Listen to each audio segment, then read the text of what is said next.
Hi everyone, Charlie Delto back with another lecture.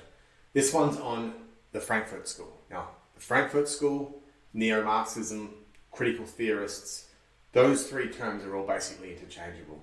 I might interchange them, but just so you know. So, to put the Frankfurt School into some sort of context, they were a group of intellectuals, they were a group of intellectuals that changed the world, especially universities and things like that. But to put them into some sort of context, before the First World War, Marxists were certain that their theories about the dialectical materialism of Karl Marx would bring about a socialist revolution, and it did not occur, and it has not occurred still. During the First World War, the Marxists of Europe were certain that the proletariat brothers of France and Germany and Russia and Austria and everything in England would all join up and throw over their respective bourgeois class or their upper class, but it didn't happen. And they had the perfect chance. It was turmoil, and all the guns and all the ammunition and all the artillery was in the hands of the working class. But the French proletariat would rather die next to the French aristocrat in the trenches than join up with their German brothers. And so it became clear that this feeling of nationalism was more important than this feeling of proletariat brotherhood or something like that. It was predicted that any sort of revolution would take place in the most industrialized nation, because industrialism is what causes the proletariat bourgeois sort of distinction, and the most industrialized nation was England. England hasn't gone anywhere near a communist revolution. Like it's so far from communism. And then when America was the great industrialist nation of the world. America's not had anything like a communist revolution within it.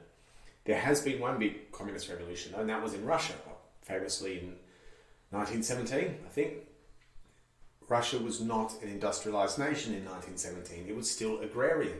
It was the Bolsheviks that had to drag Russia into industrialism.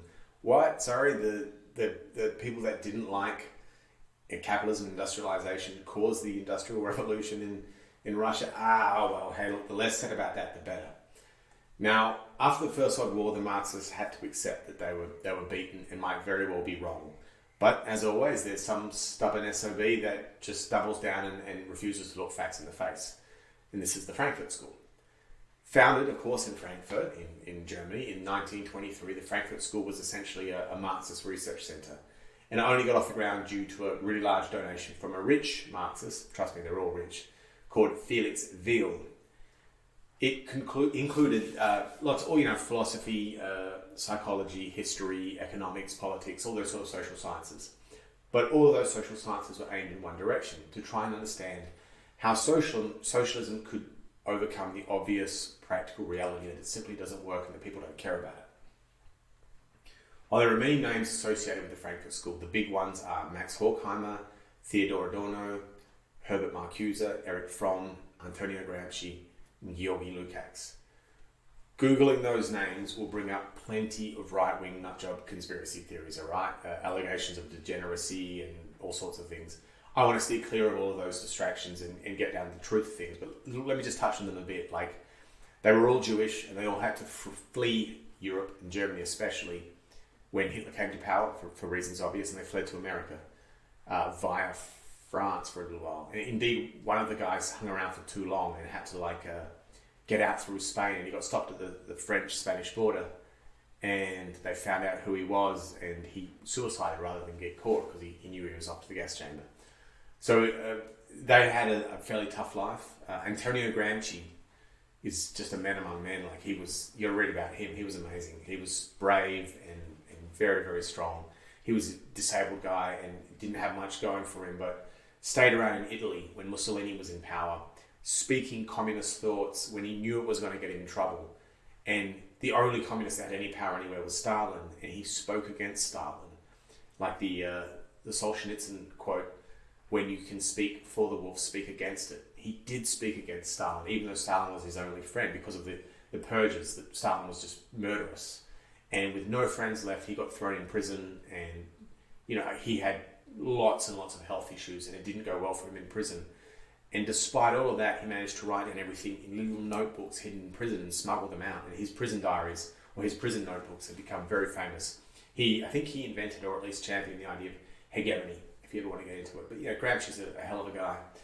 But anyway, coming back to the problem of socialism simply not working, the Frankfurt School put their heads together in the 1930s and came up with the idea that the fundamental issue is that the oppressed people of the world simply didn't know they were oppressed. Now, some people think that if a man doesn't think that he's oppressed, well then perhaps he isn't. But these guys knew better. Just because one might not consider themselves a victim of the oppressive bourgeois or whatever didn't mean that they weren't. What, in the Frankfurt School's opinion, this man needed was to be told over and over again through every possible medium at all times that he was oppressed until he believed it. And even if the man was strong enough to resist, no matter, we'll tell his children and his grandchildren until we can get the point across and create an army of these oppressed victims, thus finally proving Marx right and avoiding to ever have to admit defeat. Look, admittedly, that's a fairly cynical point of view, but as you read more and more about critical theory and neo-Marxism, it's hard not to be cynical. What I've just said there is that there's something out there telling everyone that they're oppressed all the time and that everyone's a victim, or at least everyone from certain identity politic classifications are victims. Does this sound familiar to you? This is the beginning of what we are destined to see more and more of these days. A group of people trying to seize control of truth and meaning and make the individuals see that even though they don't believe XYZ, XYZ is still true and that they must accept it. Feminists are very famous and will often claim that everyone is a feminist, even though only a minority of the population would ever label themselves one. In the big survey in England, 9% of women call themselves a feminist and 4% of men. Like averaging that out, that's like 6.5–7% of Brits consider themselves feminists. But you'll always hear the feminists say, oh, of course you are. You just don't understand that you are. You don't think you are, but you are. This is classical neo-Marxism. So if you make less than 60 grand per year, even though that might have been your choice, you didn't want to go to uni and study engineering, you were perfectly happy growing your own veggies out the back and making your own tie-dye t-shirts or whatever. No. Earn less than 60 grand a year. You must be the oppressed working class. Are you of a certain race or ethnicity? Bingo, then you have disadvantage regardless of what you think or what your path through life has been. So let's go back to the knowledge equals justified true belief formula for a second. What if I did not believe that white people were all privileged? And that's the end of it, right? If I don't have a belief, it can't be knowledge. Not if the entity that is in possession of the belief is your culture. If your culture believes it, even though you don't, it can still be a truth. That I, the individual, don't believe XYZ might not matter anymore. It might still be my truth that I have to accept, and particularly on campus, have to recite when everyone else recites it, even though I don't believe it. Something other than my mind has determined it to be a truth for me. This seems destined to be a big problem for the West.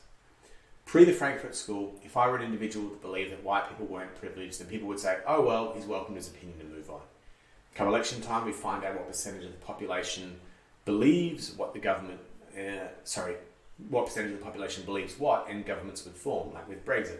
All the news and everything everywhere was saying that Brexit was a bad idea, went to the polls, people wanted Brexit. 3 years or whatever it was, tried to deliver Brexit, and everyone was saying, well, it's not being delivered because the people don't want it. Boris Johnson caused a general election, and the Tories crush it. Biggest election victory since the 70s. And still the media wants to say Brexit's a bad idea. The people are of the mind that it's a good idea, but whatever it is that controls cultural truth wants to keep telling us it's bad. It's really interesting. Are we going to be individually strong enough to resist this groupthink? So what do these neo-Marxists label this theory that Brexit is good, or that white people aren't privileged, or whatever's going on with this thing that they disagree with it? Here's the thing. It gets labelled a traditional theory. Now, a traditional theory is an important term, and what a traditional theory is something that serves the status quo. And if the status quo is bad, then the traditional theory that serves it is bad, therefore your opinion is bad. And therefore the person that holds the opinion is bad by extension. But wait, why are we saying that capitalism is bad? Isn't it better than an agrarian system? We moved from an agrarian system to an industrialized system, right? We made that choice. And then we've got a lot of these theories, these traditional theories that serve capitalism. And we're saying that capitalism's bad, so anything that serves capitalism is bad. So status quo, patriarchy, white males, all these sorts of things are bad because they serve capitalism. The foundational belief there is that capitalism is bad. Isn't mass production and more GDP per capita a good thing? No, capitalism is bad because the Marxists are comparing it to what? To something that doesn't even exist, to a theory that Karl Marx had, a castle in the cloud, an ideal that doesn't really ever, we can't really move to a country ever and see working good socialism. But we're told all the time that we have to dismantle capitalism so that we can have socialism. And when you bring up Venezuela, the USSR, China, Cambodia, Vietnam, these sorts of places, they're always told, well, that's not exactly what we want. Anyway, back to the Frankfurt School. A theory is something that tries to explain something, right? So theory of gravity explains why things fall down or whatever. Einstein's theory of relativity explains that gravity is a curvature of space and time and straight... I don't really understand relativity. Horkheimer believed that all theories can be divided into two groups, remembering that Max Horkheimer was one of the chief Frankfurt School guys. Can be divided into two groups. Those that serve the status quo and those that don't. So consider a racing car. The status quo is that a racing car should go fast and be safe and have roll cages and airbags and stuff like that. So a theory that explains how to make the car faster would serve the status quo. One that would explain how to turn the racing car into a clown car or something else, an ice cream van, that would be a critical theory. That would be a non-traditional theory. Presently, this is how society works. Capitalism is in control. It is the status quo. Any theory that makes capitalism better is a traditional theory. It is a good theory and is embraced and should be cultivated if it makes capitalism better, so more efficient markets or whatever. Any theory that makes capitalism function worse is stupid and ineffective and counterproductive and should be got rid of. Now this also works for, say, patriarchy. Patriarchy is the status quo. Anything that makes patriarchy better was good, society adopts it. Or white people are in control, anything that makes white people happy and better should be adopted because white people are in control, or something like that. That's level one of this game. But what if capitalism is bad? Or what if patriarchy is bad? Or what if white people are bad? Or something like that? How do you ever produce a theory that explains that capitalism is bad if all traditional theories must serve capitalism? Well, we just produce a non-traditional theory, something that doesn't serve capitalism. But I take the Frankfurt School. Any theory that doesn't serve the status quo will be tossed aside. No one will allocate resources to it. No one wants to be the unpopular person that wants to tell the world how to work worse. So Max Horkheimer and Theodor Adorno brought into existence this term critical theory. Actually, I think it was just Horkheimer, but anyway. Any theory at all that criticizes the status quo is a legit theory for no other reason than it criticizes the status quo. It's not a terrible idea, as it does allow us to critically think better, and because it doesn't serve people in power, then there's no allegation that it's corrupt, that the powerful people are just cherry-picking theories that are just really, really self-serving. So one of the major undertakings of at least Adorno and Horkheimer within the Frankfurt School was to explain why the 20th century was so bad. And in short, they saw that the Enlightenment, speaking of structuralism, Enlightenment has a very strong relationship to good or something, right? Clearly. The Enlightenment was supposed to make everything better. The Enlightenment gave us the 20th century. The 20th century was the worst century of all time. 2 enormous wars, multiple instances of genocide, Cambodia, China, Vietnam War, the Cold War, the threat of nuclear annihilation, eventually global warming. It was a bad century. To Adorno, there's 2 types of knowledge, objective and subjective. Objective knowledge is things like material facts, the sorts of things that Wittgenstein would say, that we can say something about, like atomic facts or states of affairs or something. And subjective knowledge is values and morals, the sort of things that Wittgenstein would say we can't say anything about, but are the most important things to talk about. We as humans avoid the subjective part as it's so relative and so subjective, and we're reluctant to discuss morality as a community. And someone that wants to sit down and push the subjective knowledge wheelbarrow never really proves any truth. And someone that wants to push the objective wheelbarrow, like in mathematics or like Einstein or something like that, they become smarter than everyone else and more successful than everyone else, and they have more success in their intellectual pursuit than everyone else because it's objective, without really questioning, are millions of atomic facts really all that important? Now we know Wittgenstein said that they weren't, and I suppose at the Frankfurt School, yes, they would have known about the Tractatus at that point in time. But we as a society, since the Enlightenment, have failed to discuss subjective knowledge. We avoid the subjective part because it's just so relative. We don't discuss morality as a community, and we seem to know that there's no answer that we will all agree on, so we just like to save face, we don't talk about it. In the absence of any discussion, we've become an immoral society, hence the terrible 20th century. Not necessarily an inferior society, because we're objectively reasoning at 100 miles an hour and we've landed on the moon and everything. Adorno and Horkheimer are asking us to try subjective reasoning again. To do that, the first thing we have to do is somehow get off the 1,000-mile-an-hour objective reasoning train and somehow onto the subjective reasoning or subjective knowledge train. And they believe the only way to do that is this sort of critical theory that just criticize everything about the status quo so we can stop this like compulsion to objectively reason and get back to subjective reasoning. Personally, I'm not sure that that's what the problem is. The problem is just that subjective reasoning is so damn relative. Like even once we stop the objective reasoning train from barreling along and get off it and get on the subjective reasoning train, I mean, there's no point that we're really going to have an answer. Like I do think my whole life I've been using subjective reasoning. I do think that I am interested in ethics and I am interested in talking about values. They're right, it is a bit futile, but it doesn't mean that I'm not doing it. I think if you just have to go on Twitter for 5 minutes and look at people are, okay, not discussing very well, but they are talking about values a lot. They're really expounding on their own values, and they might not be dialoguing hard enough. But I suppose in Horkheimer's time of like the 1950s and things, yeah, I mean, it wasn't that long. So I think Einstein might still even have been alive at that point in time. It might have been a reasonable thing to say. I'm not sure that critical theory is the answer, though. So where does this leave us with epistemology? In this post-Quine world, yes, frameworks of beliefs, and they're relative, and meaning is possessed by our culture and not ourselves individually. Within this negative space, this vacuum opened up by these revelations, I don't think everyone is trying to have knowledge for knowledge's sake. Some people have a vested interest in one type of knowledge being culturally true over another. So if we take structuralism, yes, you will hear feminism say that there is a relationship between women and being domesticated.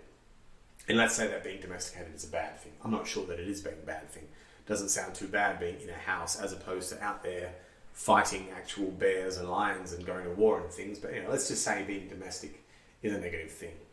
There does seem to be some reasoning to be had that there's a relationship between the word man and disposable. If there is a fire or a bear or an intruder or a war, push all the men towards it until the bear has gone away. Okay, 30 of them died, but that was an effective strategy to get rid of the bear. We're not pushing women towards them. So definitely there seemed to be a relationship between men and disposable. Now, anyone that wanted knowledge for knowledge's sake would consider both propositions. Proposition, there's a relationship between women and domesticated. Proposition, there's a relationship between men and disposable. And both things seem to be reasonably true. I've noticed, however, that the people will only make the one argument. And when you try and say men are disposable, you may well, as the MRAs were and still are being, ignored or shouted down or something like that. I want to give you one Karl Marx quote because I think it's important. I think it's one of the most important quotes in philosophy or in intellectualism either. Anyway, the quote goes like this. The philosophers have only ever interpreted the world in various ways. The point, however, is to change it. Now think about that. Karl Marx is saying, do not make a rational inquiry into the reality of nature and then write a report about what the reality of the world is, which is what we're trying to do here in epistemology. We're trying to say, there's a reality out that door, what is it? Karl Marx is saying, there's a reality out that door, change it, make it different. And he's saying that that's the role of the philosopher. Now that's very dangerous. But this idea of, and I think it's mostly the left in philosophy, most of philosophy is left, but upon seeing a reality, rather than merely interpreting it for everyone else, rushing out and trying to change it, right? And this is activism.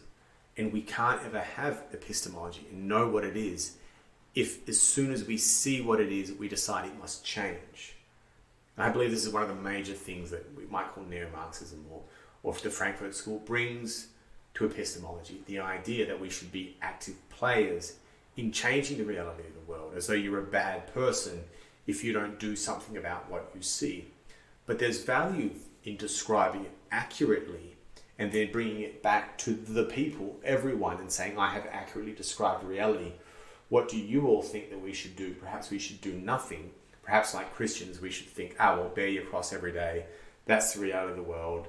Paradise is in the next life, and we shouldn't try and fix absolutely everything here and now today, because it's always going to be suffering. A lot of religious theologies believe that.